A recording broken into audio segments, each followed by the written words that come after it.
So welcome everybody. We're to today's session on how innovation will enable real estate in the future. We have some very special panelists here, very knowledgeable of the PropTech industry. I'm looking forward to the session as a whole. I'm one of the old ancient dinosaurs that remembers having to hop into your car, go around to various sites and buildings and work your network of real estate professionals and then gather the information, manually input it. So we thought that access databases and the ability to import them into Excel was lightning speed when that happened. But these four gentlemen, and Amar as well, are here to show us how technology has really changed how we do CRE underwriting and analysis, and how they can assist us in growing the market and growing efficiency. So just to give you a quick overview of who CRELA is. CRELA is an association of commercial real estate lenders in Canada, and made up of banks, trust companies, credit unions, insurance companies, asset managers, mortgage companies, loan companies. It's a hodgepodge of all the entities and institutions that would be operating within the CRE space and providing lending opportunities to both to all borrowers and all sectors. So we as a board member, I encourage you to reach out to CRELA, follow us on LinkedIn. Also, if you have any questions or you want to join, please reach out through the website. So initially, just want to do quick introductions of our panelists today. So we have Eli Randel. Eli is lead strategy for CREXi. The company is based in Los Angeles. It's one of the fastest growing marketplaces and data platforms to streamline the pre-acquisition and investment process from listing to closing.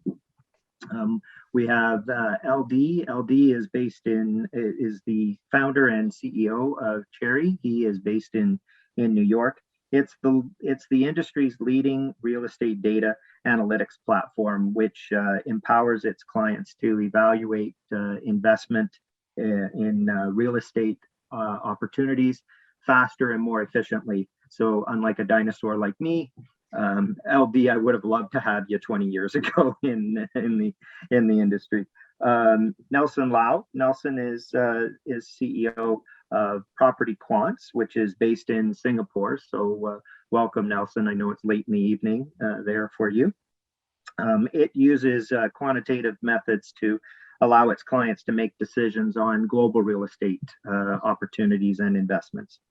And our final panelist is Arian Nemati. Arian is the co-founder and CEO of ADEx, which is based in San Francisco.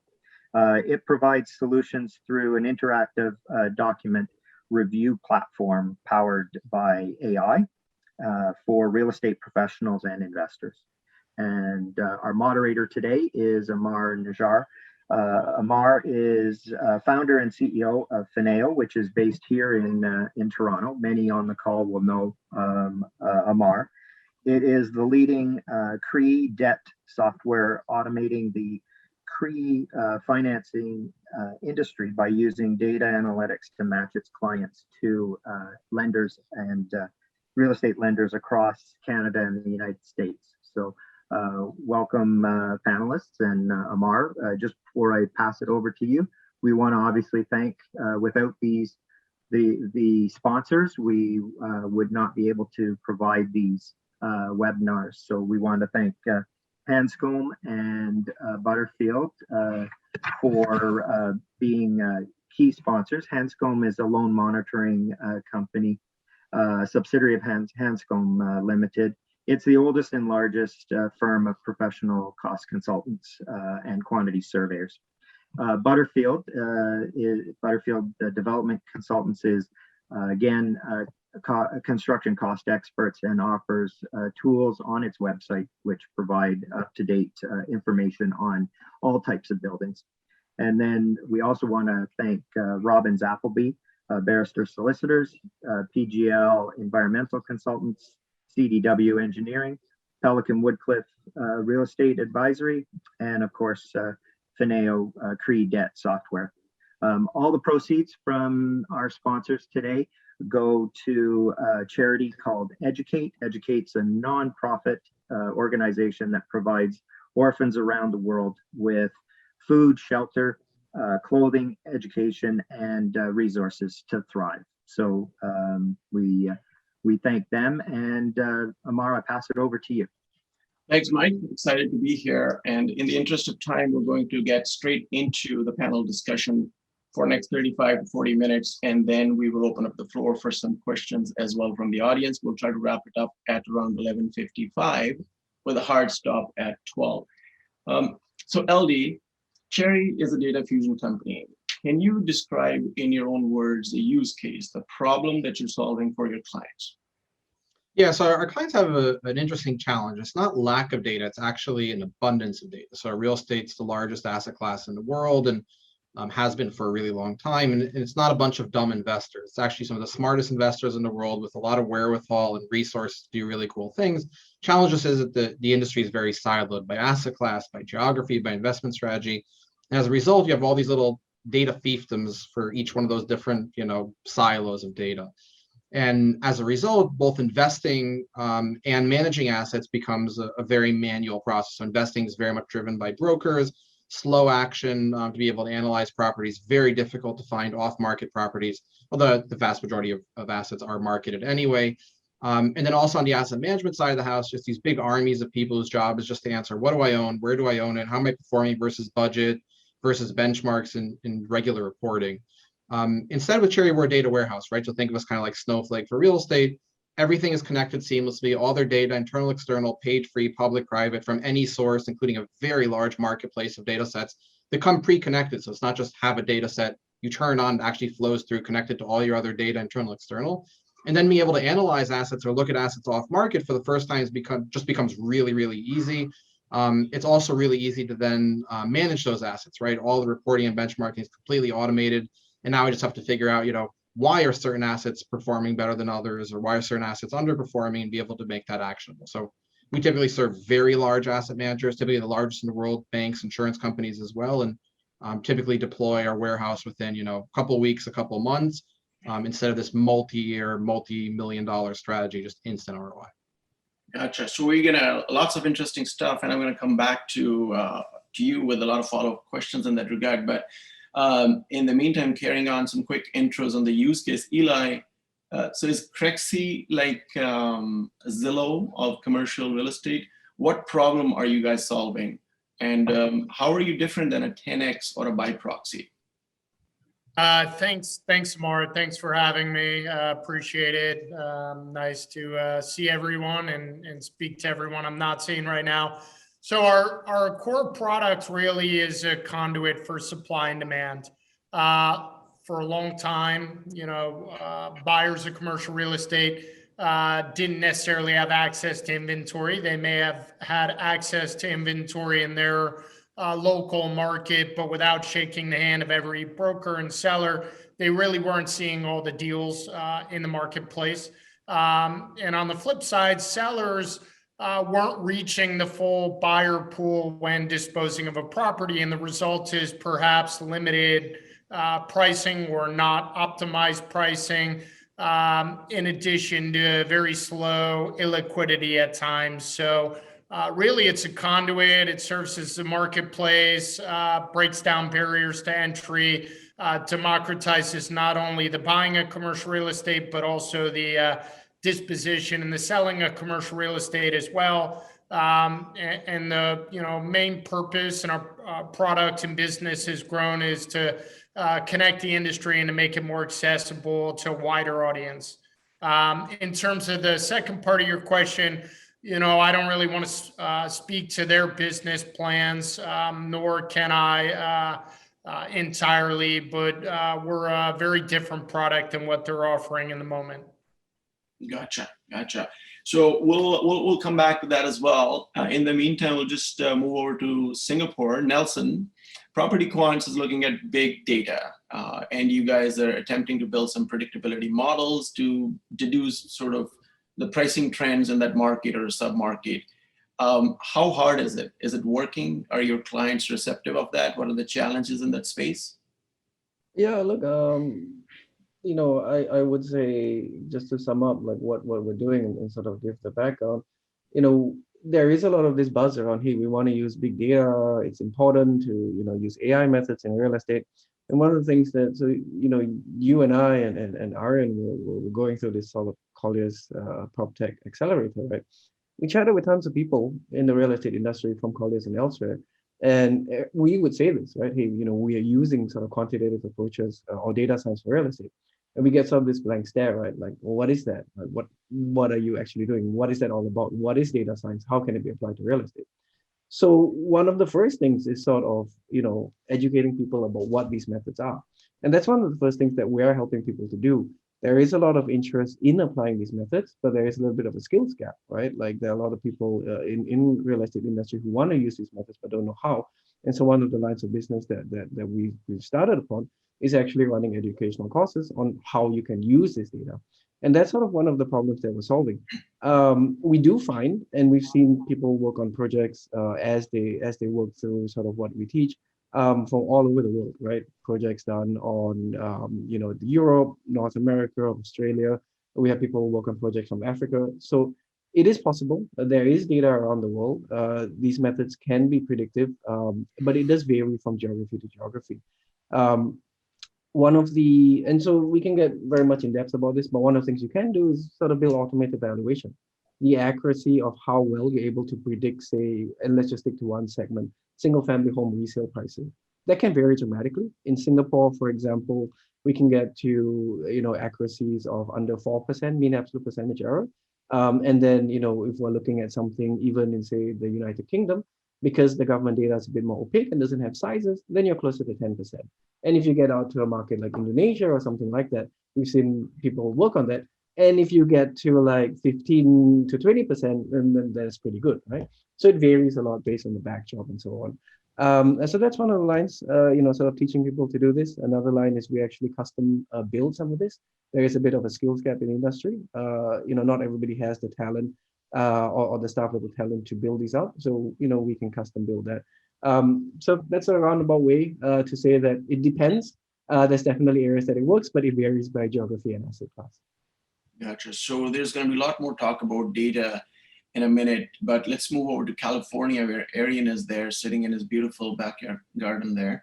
So Arian, DocuSign, nobody loves legal bills, and a lot of these clerks were charging $200, $300, and DocuSign came along and eliminated a lot of that stuff, right? Disintermediate, it saved a lot of money.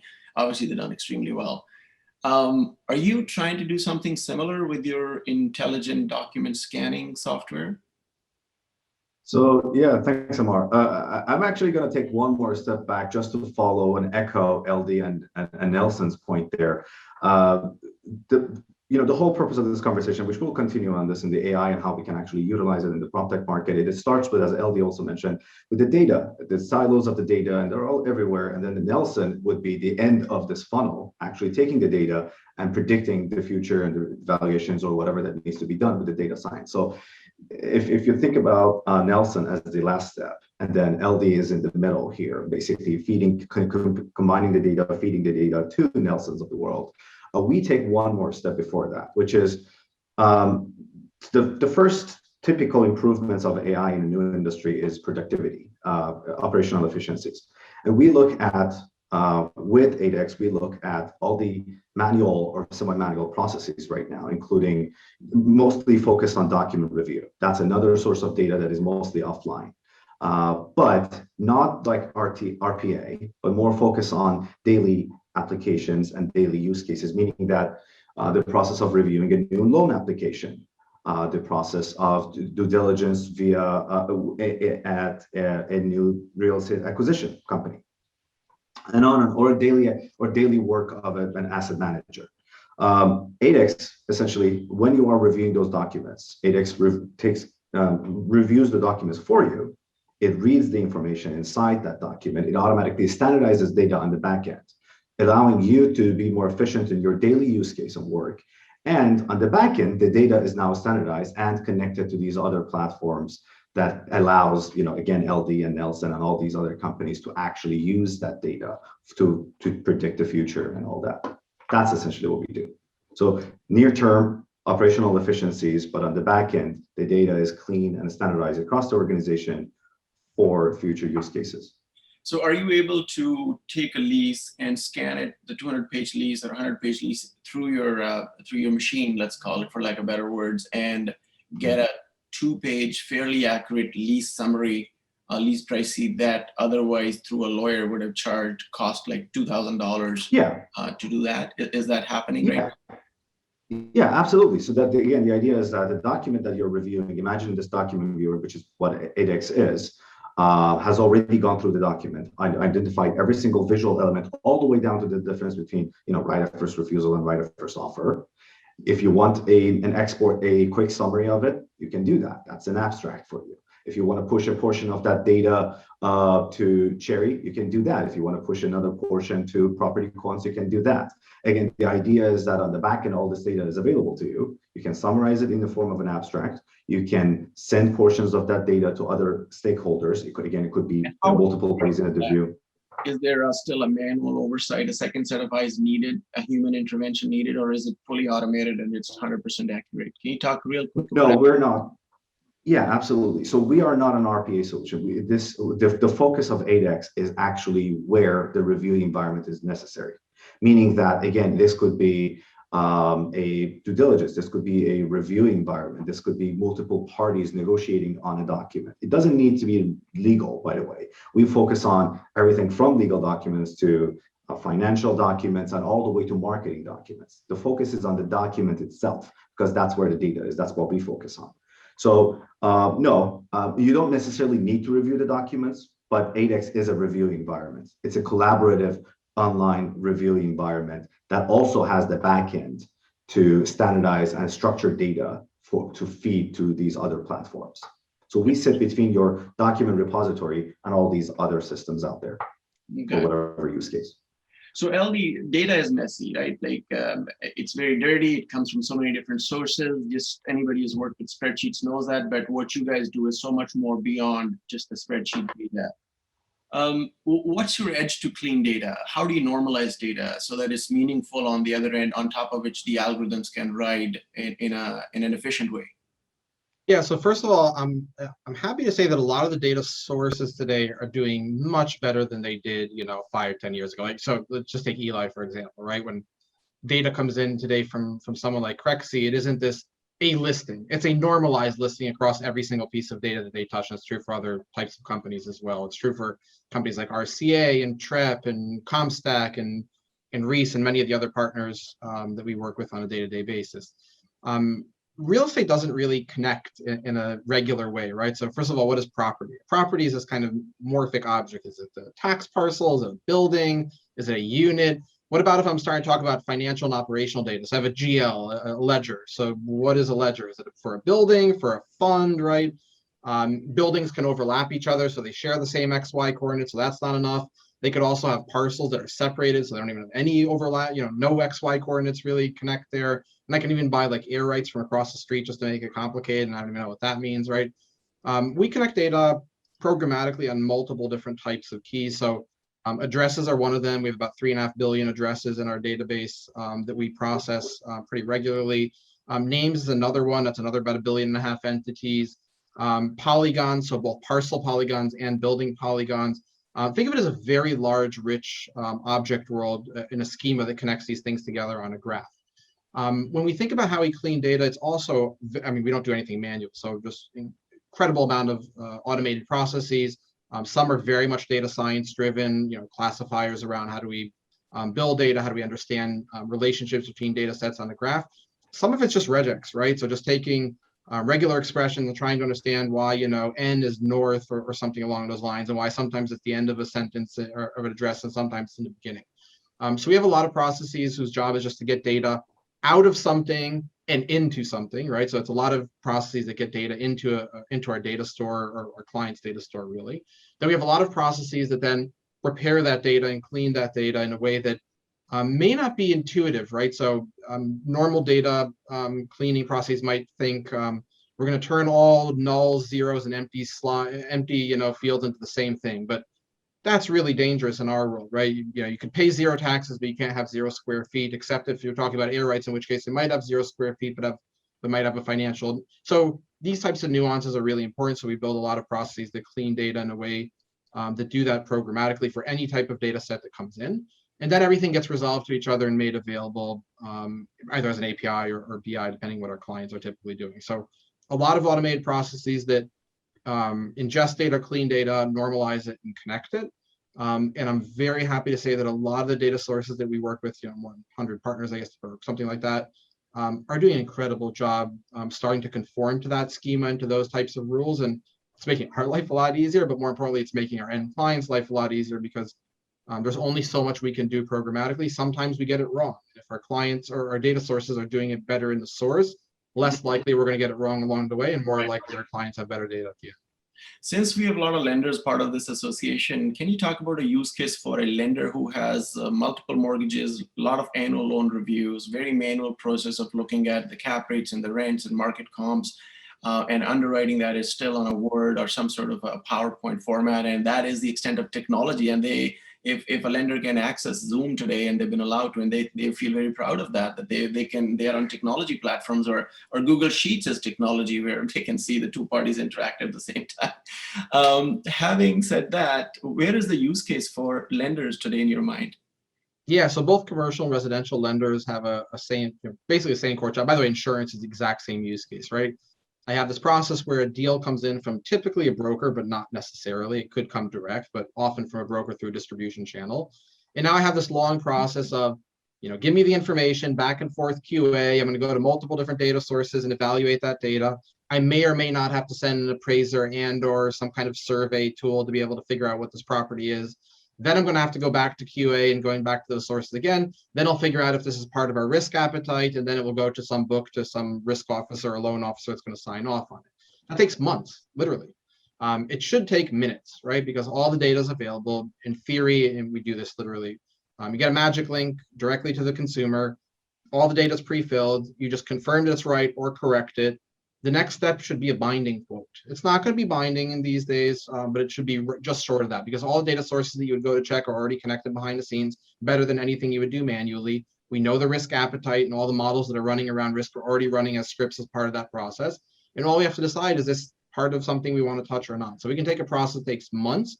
It could be instant, although it's not. None of our clients will actually make it instant. There's still a risk officer who's going to prove yay or nay at the end, but that could take literally a couple hours, and you can have maybe not a binding quote, because there's some legal issues around that, but essentially you'll know every single term about that quote at that point right there, and you can decide if you want to move forward or not. So that's orders of magnitude, scale, and distribution, because now I'm not limited by some of those processes. I can also be a little more outbound with some of my leads.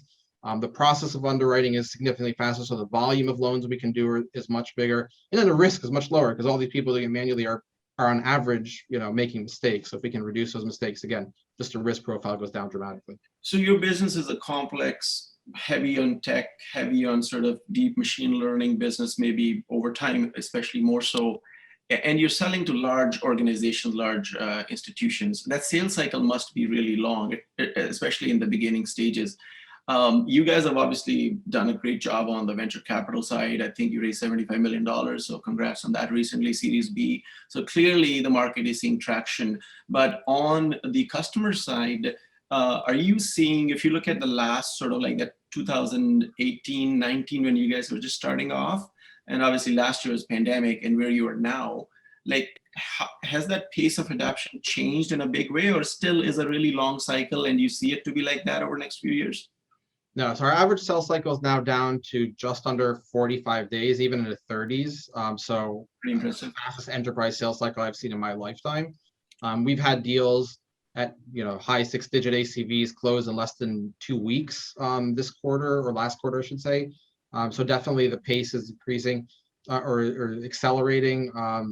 we've always had the benefit of being fairly fast in our sales cycles. Our clients just need the solution quickly. So it's a matter of discovery. Oh, can I not build this on my own? I can adopt a solution. Okay. Do I actually believe you that you can deliver the solution? Go through that discussion. If the answer is yes, let's get this in our pipeline as fast as humanly possible.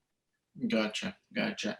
I will come back a couple of questions on data, but just shifting gears with other panel members. Eli, so on the residential brokerage side, you got, and maybe it's not a perfect analogy, just sort of a heads up, right? So a Zillow, an Open Door, a Rex, a Redfin, online brokerages, iBuyer concept, lines are getting blurred. They started off with a slightly different model and they're all kind of starting to converge more or less. Can you sort of talk about CREXi's market positioning and where do you think you have come from and where will you go over the next few years? Yeah, I think for us, the core of our business, at least today and initially, has always been the transaction, the marketplace component, and ensuring you're capturing the eyeballs from both supply and demand side users. And when I say supply, that typically encompasses brokers as well. And we believe that's the foundation for really expanding from there by, getting all the transactional activity at the core and then having the ability to distribute other products. For instance, we recently launched a data product as well, and LD and I are chatting, so it's something we may work with Cherre on in some form. But when someone has identified a property they're potentially looking to acquire, that moment right then and there is when they probably want to know what rental rates are in the market or what market cap rates are, et cetera. So once you have the hub of the wheel being the actual transaction, whether it's a sale or lease transaction, eventually a lending transaction, then there's this opportunity to really provide features and products for the rest of the ecosystem, which is ultimately surrounding that deal. Not in every instance. There's certainly ongoing things LD alluded to, like property management, but even then you probably want to know if any of the neighboring properties are on the market, available for lease, what kind of rates they're asking. So we really focus on the deal and the transaction. So to get to your question, Amar, I think that was always our core thesis, our core focus. And from there, we've expanded into other products and features, and we'll continue to do so as long as they fit within that synergistic ecosystem. You see a lot of direct buying and selling on your platform happening compared to in the early stages of your business going forward? Yeah, we see tremendous amount of transactional activity and a lot of really interesting insights that can be gleaned from that activity and very actionable insights. So, for instance, if I'm selling a property in California, where are the buyers coming from? Are they local? Are they out of state? Are they coming from the Pacific Northwest? And where that's potentially actionable for a commercial real estate broker or seller is, where should I be directing my marketing efforts to. Additionally, we also see where do deals get done versus what the asking price was, which is an interesting insight in terms of, how tight the market is and where you should price it. Should it be priced? Should it be unpriced? So in addition to your run-of-the-mill property data, cap rate data, pricing data, some of that transactional activity is highly actionable and really valuable to our customer. And we really enjoy curating it and packaging it and distributing it to our customer. Gotcha. So I was at JLL for 4 years. I was running the debt group in Canada, so I interact with a lot of brokers, both on the property sales investment side as well as on the leasing side. And that's sort of that hug and a kiss and a golf and a lunch and a dinner is critical to the business, right? Deals can be complex, but that hug is sort of needed given the complexity of the business. But as your technology evolves, as data becomes more and more clean and easily accessible, and better algorithms that ride off of that, I think we are in early stages of all of that right now. just a blunt question. Are you guys going to disintermediate brokers over the next 5 years? No, I mean, that's our customer. We have no interest in doing that. Really, the way and forgive me if it's a bad analogy, I think it's okay, view it is, medical sales, medical equipment, manufacturers aren't looking to replace doctors. They're looking to arm them with the best tools, the best machinery, the best diagnostics to help them diagnose problems and cure them faster and more optimally. So that's not our business model. We have no interest in becoming a brokerage. With massive respect to all those brokers. I was a broker for years. I grew up in the industry. That's a necessary function. Really, the backbone of our company is recognizing that commercial real estate's a human-centric business, and the handshake's important, and the storytelling is important. And, there's a Frank Zappa quote I'll butcher, but it's something to do with computers lacking eyebrows. They can tell you factual numbers, but they can't express what it means. They can't give you emotion. So, we consider ourselves a very human-centric company. We want to solve problems for our customers. We have no interest in replacing them in any form, really. It's not to say that industry may not change as well. But yeah, that's not our intent. If we look at Goldman Sachs and some of the big investment banks taking some cues from the fintech space, maybe my statistics are wrong, but at least in the right direction. Goldman Sachs has, I think, like tens of thousands of engineers today. In many ways, starting to look like a software development company. And 20 years ago, where the agents and the brokers, the role they were playing. So why the same thing is not going to happen in commercial real estate?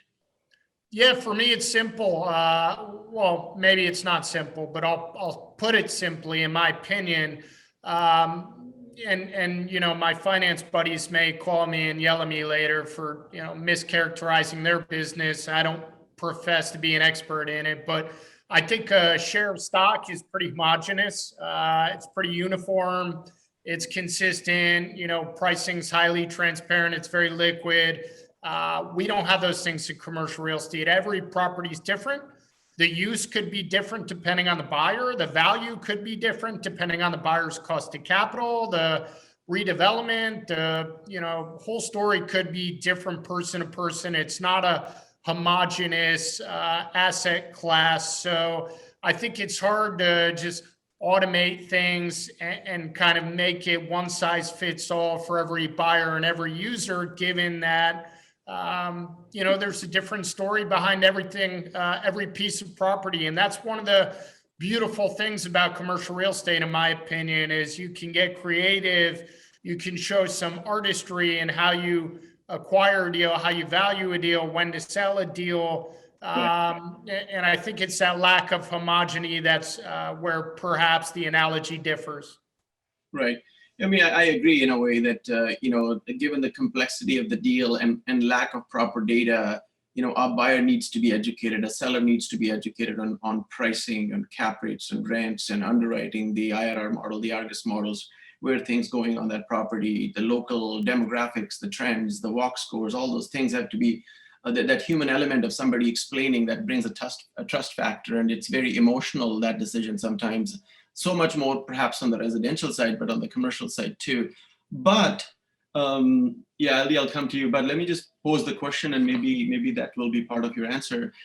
Is as guys like Nelson out there are building these algorithms to bring a high level of predictability, and as companies like you are able to bring enormous amount of disparate data sets into a sandbox that can be used by other companies, whether it's Arian's company or what we're trying to do to write off of, like on the financing side, we can do the data pulls from you guys, and with a very high level of accuracy now compared to before, predict where the rates, who will be the lenders, what asset class, what sub-market, out of 1,500 lenders in the US, 250 lenders in Canada. I don't know if you're in Canada yet, but those things start to happen. And the role of the broker starts to diminish, at least maybe the young brokers, the medium-sized brokers, and it's only that sort of the top creme de la creme still stays. comments in that regard? LD, maybe you first, and then I'd love to hear some comments from Nelson and Arian on that as well, and maybe Eli at the end. Right. I just want to talk about something Eli said. I think that we're in a weird industry where, you know, we can argue about where Apple stock goes tomorrow, but we don't have an argument about where Apple stock was yesterday. In real estate, we're still, you know, trying to figure out what happened before we can talk about what will happen. But let's say we did know what happened. Let's say we took all the parts that you just said and reduced them to data, right? When to put something on the market, what valuation range is reasonable, what rates. I mean, to me, I think the long run, we are going to see marketplaces for real estate that do look very similar to ones that we'll see in the equity world. It's not 5 years, it's probably a much longer time period. And I don't have to be as political as Eli. My clients are not necessarily the brokers, but I think they're not going anywhere anytime soon. So specifically, if I think about, let's say we did agree about where Apple stock was yesterday. We still have two very smart people with all the data available on public markets, which are homogenous. We still have different opinions about where Apple stock is going to go.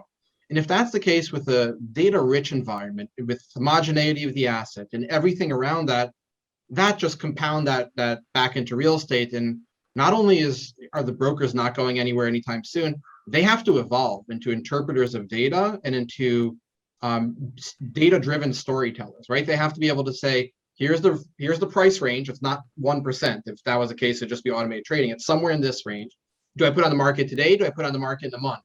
Do I market this as the only property that has, you know, a certain floor above something with a view to the park? Or do I market this as more the pool, you know, whatever the case may be, residential commercial? But I think that aspect of storytelling is not going away, but it's going to be a data-driven story, which is where we want the market to go anyway. Gotcha. Quick comments by Nelson and Arian. Yeah, so I'm happy to comment. You know, my background actually was from sort of the finance background, right? So, you know, about say 15 years ago, starting out in hedge fund trading. And you're right, you know, I was trading futures. Futures are a commoditized product where everything is similar. But we got to see sort of at that timing, that was sort of a new thing, right? Using quantitative methods to build models that automatically decide how much exposure you want to be long and short various things. And if you look back a little bit before that, things were traded on a pit or FX was traded on the phone. And so we have, you know, what LD you're describing, where people don't know where the market was at. You could call 3 different banks and, you know, whatever the Deutschmark, you know, USD spread, you don't know where it is. And, you know, companies now, you know, like yourself, that are providing the clarity about where the data are enabling people to then focus on making smarter decisions given where we are. And that opens up a whole set of other opportunities, right? You know, one of the statistics I always quote was that, you know, back then, you know, early 2000s, quantitative trading is relatively new. Today, right, you know, 1/3 of all assets in hedge funds are done by, you know, quantitative managers. 60 to 80% of trades are done by computers. Another sort of side note on that, yes, there is a difference between saying like a commodity type trade versus real estate where everything's different. But they're also in betweens, right? Like people trade corporate bonds, right? Every bond is slightly different, but there are methods and there are ways and the commonalities that you can address as long as the data is there. And we think, you know, those are the opportunities. There are methods to control for these differences across different types of properties to get to sort of a core about what's going on in a sub-market or a sub-geography. And then we can try to apply some of these methods to try to make some predictions on those sub-markets. And, you know, there is a way to do some of this analysis. So I think the story will be somewhat a little bit blended. I don't have a particularly strong outlook about what happens to brokers. I can say that what I saw, you know, FX brokers, that job changed, right? Like it wasn't as straightforward. Like it used to be, you know, you call a guy and, hey, big boy, what are you doing? And then somebody will do a deal. Yeah, what do we do? $50 or whatever, right? And that kind of thing sort of went away where it's very commoditized and very standardized. So maybe for something very standard, like single family, new launch homes or something, things like that go away. But for something that remains very idiosyncratic, there's an opportunity still. In the same way, like, you know, FX brokers, if you're going to sell like, you know, Asian options, you know, with knock-in, knockout like terms, that's still going to be, you know, something that you're going to price manually and find the right client manually. So they're going to be pockets and they're going to be different focuses. Is sort of my feeling. Gotcha. Interesting. Arian, quick comments? I honestly don't have much more to add. I completely agree with the rest of the team. I would say, I also agree that I don't think brokers are going anywhere anytime soon. I think it would be more focused. They would be more and more focused on the human element of this whole transaction, as opposed to just data entry and typing things and reviewing documents and things. But yeah, no, I completely agree with the rest of the team here. So I'm sharing a screen here, which I hope you guys can see. It's a bit of a whiteboard. It used to be a whiteboard, but not anymore. It's sort of a landscape. A couple of questions around that. So it doesn't seem like there's a lot of white space left in here in terms of the PropTech companies. Obviously, CREXi is their top left. Cherre is there in the data stage. This was put up by Thomas Ventures here. It's a large VC fund in Canada. There's a lot of construction management, construction tech, sorry, on the top left, bottom left. There's asset utilization, there's co-living, there's building automation, property management, debt financing, where we belong, appraisal automation. What inning of PropTech evolution are we in right now? Are we in the stadium at least? Are we just tailgating outside? Where are we? LD, maybe start off with that and go to Eli and move on. Yeah, I don't know. I would say that when I think about evolutions of markets, they always have waves. This feels very much like financial services in the 80s and 90s, where there's a boom of opportunity, and there's a shift of the core models, right? I think Nelson just mentioned single family homes, or whether it's the SFR for rental or actual acquisition. That's moving towards platforms a lot faster. I think a lot of people predicted with open doors, Zillow offers, and SFR as an asset class just exploding actually even faster than multifamily. I think a lot of the companies that you see here are going to be convergent, right? So I look at that property management space. I can think of at least 4 of those that I know they're in a process of merging with each other. I look at the building automation. I can tell you that 3 or 4 of those are in the merging space, and I can tell you about half of the companies on this list are already in the stages of becoming defunct, but they're not. It's not public already, right? So, and some of them, some of Notel's already defunct, essentially restructured. So some of these have already just restructured. It's just the chart happened just a few months ago. So I think we're going to see a lot of things moving around.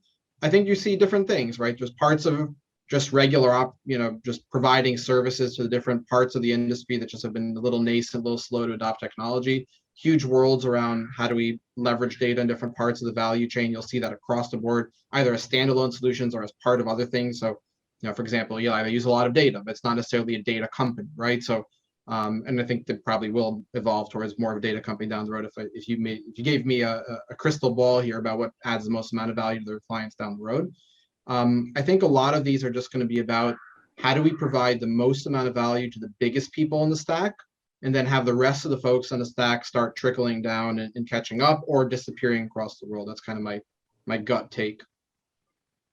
Eli, what are your thoughts on that? And keeping in mind that perhaps, obviously everybody knows real estate, the single largest asset class by GDP, 16%, I think is the number of the global GDP, but does not spend as much on innovation. I think the stats are around 1% compared to other industry that are spending 3 to 8%. So are you going to see a lot more adoption of the products that you, us, and the other companies that are offering over next, I don't know what the time period is, actually part of our poll.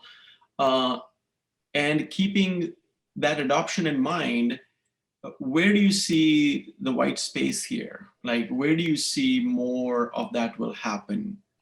I don't want to disparage any people who have the guts to build a company in our space. I applaud them, but I believe this image is a little bit of a misnomer. I looked through it. Besides seeing a lot of duplicates, I see a lot of companies who have reached out and asked if we would consider buying them, or I happen to know for all intents and purposes are no longer with us. I really think there's a very small cohort of great, viable, specifically CRE tech companies. I think this space is a lot more open than this image would make it appear, significantly more. So I personally believe we're still pretty early innings. It's the world's largest asset class. As someone said earlier, we're behind residential for all intents and purposes in terms of tech adoption. And I think there's a lot of room to grow. I think there's a lot of elements of the business which are still clunky, manual, antiquated, a lot of room to digitize those. I think there's a lot of opportunity here.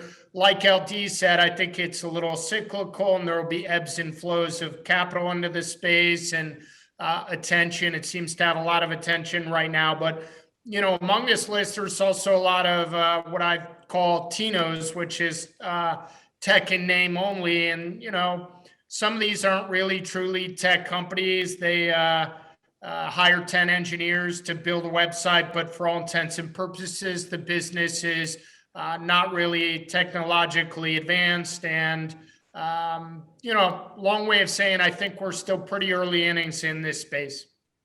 So if I were to ask you, other than your own company, and you were to pick, let's say, a couple of companies that are in the early stage, scale-up stage, let's say, where do you think that sort of growth will come from? Like, who will be able to get to the Series B, Series C, and beyond quickly from like a, you know, sort of like a seed or a Series A right now? Obviously, you can't say your own companies. I mean, you guys are already there. So, but where do you sort of see the most? It could be a company or a couple of companies that you can name, or a space that is begging for a clear leader to emerge. Like, look at VTS, right? 10 years ago, it started off combined with Hightower, and they taught everybody what PropTech really means, right?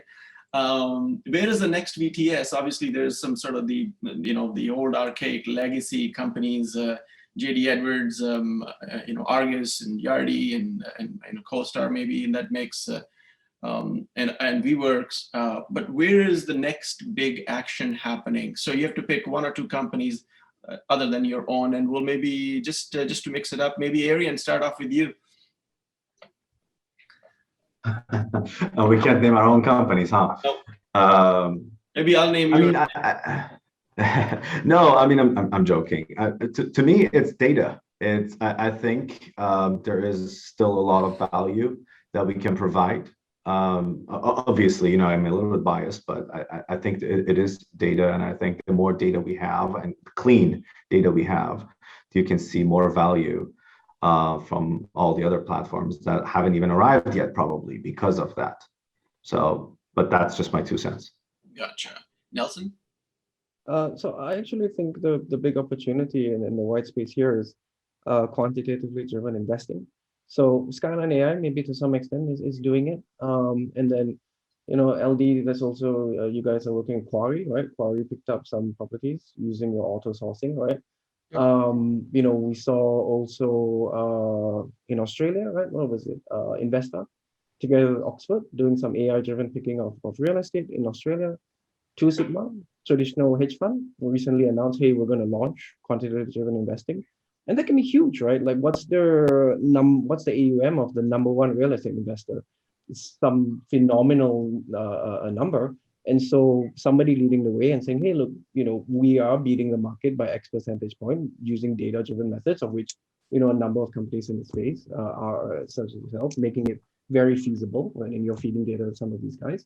Somebody coming in and showing outsized returns that could really launch, you know, an entire sort of like a catch-up space where institutions then want to invest with these guys who are doing better than the market.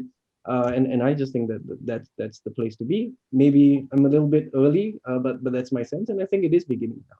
Gotcha. So LD, same question to you, but maybe a little more addition to that question. Where is most of the venture capital money going right now? Early stage, late stage? And is there too much money in that sense? So just a bit of a loaded question as to who will be the winners? Where is some white space there right now? Is the money going in the right place, or VCs are being laggards and not doing their homework, trying to understand individual businesses, and the stories are not being told the way they should? As a result, the money is not being deployed where it should be. And then Eli, same question to you. First, LD. I think the money actually is going to the right place, and it's going more and more towards a later stage. I think like an investor, because I spent a lot of my life as an investor, and I think about 2 big themes: system of record and marketplaces being the ones that typically take the cake, right? So, and the conversions of those 2 things tend to be really powerful, right? So you mentioned VTS. VTS is the system of record for commercial leasing, and it's essentially building a marketplace around that, right? I can't say myself, but I can say Eli, right? So I look at, companies that control the transaction. So it's not just obviously CREXi, there's other smaller competitors like by proxy, and there's bigger competitors, although question of where that goes around, 10x on the auction side or something like that. But then I would also put in the CRM companies in that world who are trying to control the transaction, like, Apto, BuildOut, Altrio, DealPath, DealCloud, all those are trying to control the transaction part, and they don't necessarily have the marketplace part. So I think if you can combine those two things, which I think why CREXi is growing at the speed it's growing, is because you're combining both the marketplace aspect of the data and the control of the transaction. I think another place you'll see that companies like MeToLease, Knock, those types of folks who are building kind of the control over the top of the funnel on the residential multifamily leasing. And if they can expand that into kind of marketplaces over there, I think you'll see a lot of power as well. I think point solutions usually have a really, really tough time attracting venture dollars, because venture dollars today are very binary. And it's unfortunate because you can build $100 or $1 billion company even, and venture capital just doesn't care today, right? So you're either going to be a multi-billion-dollar category winner, or they just don't care. And the reason is because they're raising big funds. If they raise the 50 million fund, it's okay to have a couple, $200-300 million exits. You're killing it, right? But if you've raised like a fifth wall, multi-billion-dollar fund, you need 6-7 massive unicorns for that to make sense financially. And they're looking at funds saying, okay, are you going to be a write-off? Are you going to be a multi-billion-dollar fund? I don't care if this rolls up into something else. I don't even want to talk about it. It's not even relevant to my world. So I think you're seeing more and more of that. And I think you're seeing more and more money. I mean, Bowery just raised another big round announced today from Goldman, or yesterday or something like that. I know those Goldman folks really well. There's a reason they're investing there, because they see the exact same thing. Control of the transaction, potential marketplace. Lev is another one that you might see in that area down the road, to the extent they transition more and more to a technology firm than from Ellie's derogatory kind of four-letter term, which I think is somewhat true to some of these firms, very much so. But I think those are other opportunities we might see down the road as well. Gotcha. Very insightful, Eli. Yeah, and thanks, LD. I didn't mean for it to be derogatory, but we do see it. But I'm not just saying this to reciprocate. I love what LD and his team are doing. They've really turned the data model on its head, in my opinion. I think all these companies coming out and building standalone data products, in my opinion, even if they have a wonderful, wonderful product, they still need to get adoption, which means they're competing in performance marketing versus all the others. And they need to build out, large sales teams to distribute the product. I just think that's a little bit of a crowded space, a standalone data product. Whereas if you have a reason to be there, or you're, taking a different spin on the model like LD has, data is certainly important, and, that'll continue to be so. Workflow management, I think, is what LD was alluding to. I think that's really, there's some low-hanging fruit to get practitioners on either side of the deal or equation off legal pads, driving with their knees. By the way, I'm one of those guys, as is my father. So, I can speak firsthand. Like, there's really simple, low-hanging fruit, whether it's a CRM or activity trackers or what. I think workflow management. And I also think lending. I think no one's quite cracked the CRE lending code. Amar, I love some of the things you've done. Lev has done some cool things as well. But I'm still not sure that has been perfectly sliced and diced. That's something we're working on. We have some really interesting thoughts and visions there. In terms of funding, I think LT nailed it on the head, but again, I think there's a little bit of a misnomer that there's a ton of CRE tech funding, because for a long time they were including WeWork in those numbers, yeah, and Open Door or whoever, things that didn't really quite fit within our world. So they'd say there's $5 billion of funding in the CRE tech last year, when maybe $4.5 billion was SoftBank to WeWork. So I think that's a little more sizzle than steak at times, but I'm not going to deny it's become an attractive space to financiers. But again, I'll go to what I said earlier. I think there's really only a small handful of late stage great companies that are financeable by good financiers. And I think as a result, you're seeing most of the activity go early stage, in my opinion. Gentlemen, that's all time we have for today. Thank you so much. This was fantastic. Tons of knowledge. I'm going to pass it over to Mike. Thanks, Mark. Thank you everybody for attending this session. We want to thank Eli and Amar and LD Nelson and Arian for your insightful thoughts on the PropTech industry and the future going forward.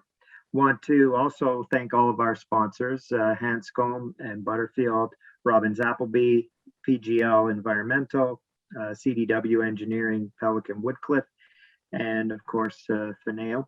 Also, just want to remind everybody again that if you need to reach out to CRELA, we encourage that. We are looking for ideas for future sessions as well. Also in September, we want to make people aware that we're trying to run golf tournaments. So look for that on our LinkedIn space, and want to thank everybody for taking the time to be with us today. Thank you so much. Be well. Take care. Awesome. Thank you. Thank you all. Yeah.